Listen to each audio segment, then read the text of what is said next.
Thank you, everybody, for coming to the Aaron Torres Podcast YouTube page. I do have one quick favor before we get to the video that you came here for, and that is very simply this. You see that little red subscribe button below this video? Go ahead, smash that subscribe button.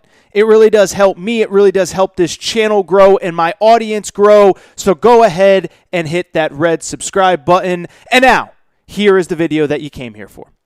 All right, so let's get into the topic of the day in college basketball. And frankly, it is the same topic that has been the topic of the day across the sport for really the past 4 or 5 days, and that is the future of Arizona basketball. Obviously, the last time I recorded, Sean Miller had just been fired on Wednesday into Thursday. And as I record here late Sunday, Arizona still does not have its next head basketball coach.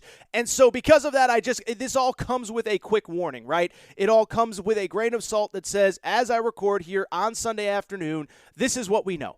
Things can change by the time you listen on Monday, by the time you listen on Tuesday. It is possible that this narrative has flipped, that Arizona has its new head coach. And so I don't want any of you yelling at me like, yeah, Torres, they hired their coach. Like, I understand.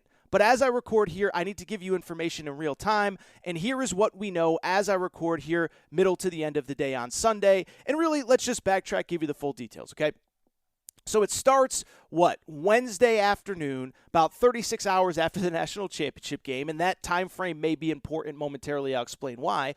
But Sean Miller gets fired as Arizona's head coach. And if you follow this show, you already heard my spiel, so I won't get too much into it, but I didn't agree with the decision. Not saying that Sean Miller had to keep his job in perpetuity for the rest of his life, but what I am saying, by the way, like Bill Self, I should mention, but what I am saying is there is a right and a wrong way to do it. There is a smart and a dumb way to do it. The right way to do it was to either fire Sean Miller years ago when this NCAA investigation first began, or fire him at the end of the NCAA investigation.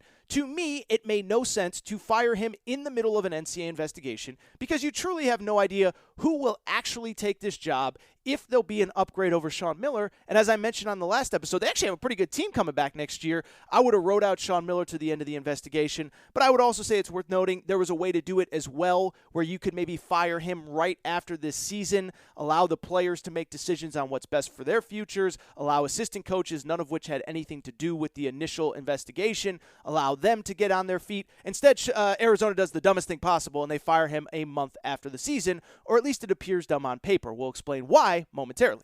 But when that happens, obviously, there's a list of candidates that comes out, and they all kind of perfectly make sense, right? And I will give credit to Arizona for one thing. They did not target the Jay Wright, Mark Few, Chris Beard class of the world, and this was never going to be a 3-week search for a new head coach. They fire Sean Miller immediately.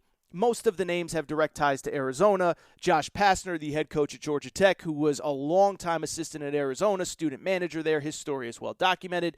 Damon Stoudemire, former NBA player who started at Arizona, played at Arizona, was actually an assistant at Arizona, now is the head coach at Pacific, and I think he's actually a really good coach. I mean, his record doesn't indicate it, but Pacific is a really hard job. Obviously, Miles Simon was another name that came up, the star of the 97 Arizona National Championship team. And there was a few other external ones as well. The most notable one, Tommy Lloyd, the lead assistant at Gonzaga. And I'm not going to lie. When I initially put out my list of candidates, I kind of put him on the back burner as like, yeah, he's a candidate, but I don't know if he'll take the job. He does have the coach in waiting job at Gonzaga, and so I understand both sides of it. I understand him not wanting to wait for Mark Few forever to get rid of that job. And Mark Few's only 58, so it might be another 10, 15 years before Tommy Lloyd is named the actual coach at Gonzaga. But then on top of that, I also see the opposite perspective, which is just the idea that, do you really want to take Arizona? When you do leave Gonzaga, do you really want to go to a school that, as good as Arizona is as a job, is going to deal with major NCAA investigation? And so since then, this is what I'll do now. I'll tell you what has happened and what I think will happen. So what has happened is since then, basically 3 guys, as best I know, have interviewed for the job. Damon Stoudemire interviewed Thursday, Miles Simon interviewed Thursday, and Tommy Lloyd interviewed on Saturday. And when the job first opened, I assumed it was going to be Damon Stoudemire. I assumed it was going to be Josh Pastner. I assumed maybe an outside candidate like a Mark Pope. But at the same time, I will tell you this. I got a few interesting phone calls that made me believe that Tommy Lloyd is the lead candidate, is the guy that Arizona wants, and frankly, maybe even the guy that Arizona has wanted all along, even when Sean Miller was still a sitting head coach. That's right. I'm telling you. I think Arizona was a little bit, they had the ring on their finger, but they took it off and they were at the bar and they started talking to other girls. I'm not saying that's definitive, but what I am telling you is I got a few interesting phone calls over the course of probably the last 3 or 4 days, and I want to share with you as much as I can. But I got a call from Arizona, somebody, kind of loosely tied into Arizona on Wednesday night when I put out my initial list of candidates. And what I was told by them was very simply this. Dude, it's cute that you have Damon Stoudemire. It's cute that you have Miles Simon. It's cute that you have Mark Pope. But, dude, just do the simple mental math on when this job opened up and why it opened up the way that it did. Because as I've said from the beginning, never understood why Sean Miller was fired 5 weeks after the season ended. Fire him 5 years ago. Fire him a year from now. Do not fire him 5 weeks after the season. Well, what this person kind of told me was, dude, just do the mental math. It may have been 5 weeks after Arizona's season, but there were teams still playing. And specifically, there was one team with one candidate that was still playing straight through Monday night. And so this is my understanding of what has maybe gone on at Arizona. This is from informed sources. I don't want to speculate too much, but this is from informed sources. There are people close to Arizona who truly believe that Tommy Lloyd was the candidate all along and that Sean Miller was always going to be fired all along. And the only reason that they waited this long was to wait until Tommy Lloyd finished his season so they could pursue him above board and they could pursue him to be the next head coach. I'm not saying Tommy Lloyd knew that. I'm not saying his agent knew that. But what I am saying is that he was the guy that Arizona kind of had circled maybe as recently as a month ago, 6 weeks ago, whatever. And they said, you know what, we got to wait till his season ends before we get rid of Sean Miller because we know how all this stuff works with the transfer portal where the second that your coach gets fired, all the players enter the transfer portal. And so essentially what this guy told me was that he believed that basically Arizona was waiting for Tommy Lloyd and Gonzaga season to end, and that basically Sean Miller was essentially a very well-paid babysitter to keep his players out of the transfer portal. That was the latest that I got, Thursday morning, Thursday night. What I will tell you is I did make a few additional phone calls, and I think part of that is true as I record here on Sunday. I don't know that it's 100% true that Arizona strictly kept Tommy Lloyd around or strictly kept Sean Miller around until Tommy Lloyd's season was over.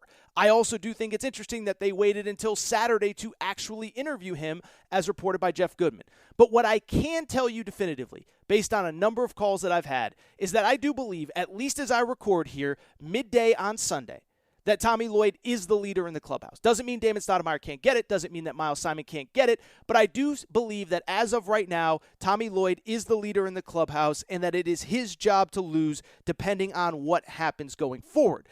Now, what is interesting is he was identified as a candidate many days ago. Damon Stoudemire, Miles Simon interviewed on Thursday. Tommy Lloyd doesn't interview until Saturday, and the job still, as I record here, has not been offered. And so the question is, what is going on and what has taken so long? And there's been mixed reports whether he's interviewed once, whether he's been interviewed twice. But the bottom line remains is that he has not, as I record here, officially been offered the job. And I'm just kind of curious as to why that might be, since it seems clear that he is interested in taking in it. One, there's always the possibility that he's just not interested in taking it. There's the possibility that he's been thinking about it, that he realizes, you know what, I have no idea what's coming from the NCAA. We could get a 5-year postseason ban for all I know. And do I really want to take over a program that I have no idea what is going on? And so maybe he's working to get some additional stuff in his contract, all that kind of stuff. The other thing I would say, which I do think is a possibility, I think Arizona's administration now is getting major pushback in one of two ways, maybe in both. One, I do think Arizona's administration is probably getting a little pushback, first of all, from the boosters. And it was interesting because as far as the timing of the firing of Sean Miller, one thing that multiple people, including Jeff Goodman, have reported is kind of like the reason Sean Miller didn't get let go earlier is because of the fact that not all of the big boosters at Arizona, and it is worth noting, Arizona, while a very prominent basketball program, it does not have a huge circle of boosters. This is not Ohio State. This is not Texas. There aren't 20 people donating $10 million a year to the athletic department. You know, it's 4, 5, 6 guys, maybe girls, that really have a lot of say in this. And so there was some, the reason Sean Miller hung on for as long as he did, and this was reported by Jeff Goodman, is the idea that, the boosters weren't all in line. Well, according to Jeff Goodman, the boosters finally got in line. That's why Sean Miller got let go. But maybe all the boosters were not totally aware that someone had decided that Tommy Lloyd was going to be the next guy or even the favorite. I think what is also a definitive possibility, I do think Arizona's getting a lot of pushback from its former players that are pushing for an Arizona guy to have the job. One, it is the current trend, right? Mike Woodson to Indiana. Does it work? Will it not? I don't know, but he is an Indiana guy that has support from a lot of the former Indiana players. Same with Hubert Davis. And so I think the Arizona guys are sitting there saying, we got three pretty good candidates internally with Josh Pastner, Damon Stoudemire, Miles Simon. Why are they not even being considered? Or why are you bringing in a guy from the outside to give the job to somebody that has no ties to Arizona, whatever? And so it would not surprise me if Arizona's administration figured we're just going to sneak Tommy Lloyd in the side door under the cloak of darkness, and they got major pushback because it has been public that Damon Stoudemire is the guy that has the support of the former players. And what you need to understand about Arizona is for all the talk about, North Carolina this and UConn that and Duke this and Duke that, there are a lot of former Arizona players that have very prominent voices in the sport of basketball. Think about it. Steve Kerr, head coach, Golden State Warriors. I think he's probably one of the 5 most influential voices, non-player, in all of basketball, right? It's Greg Popovich, it's Coach K, it's maybe John Calipari, and then it's Steve Kerr's right there. You don't think he's pushing behind the scenes for his guy or somebody that he believes is the right guy? Luke Walton, current NBA head coach, former Arizona player. Richard Jefferson, one of the most prominent people in the NBA media right now, he's on ESPN, I believe, is an Arizona alum.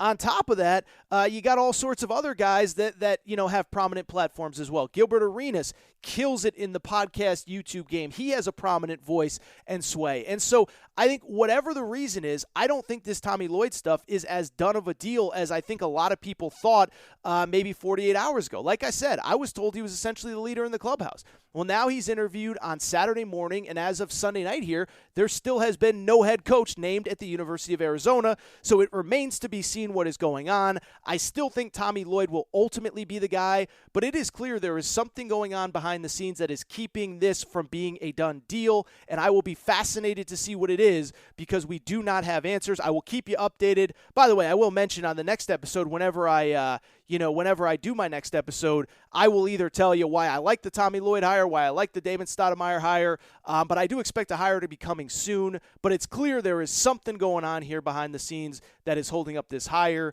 I do expect it to be done here pretty soon.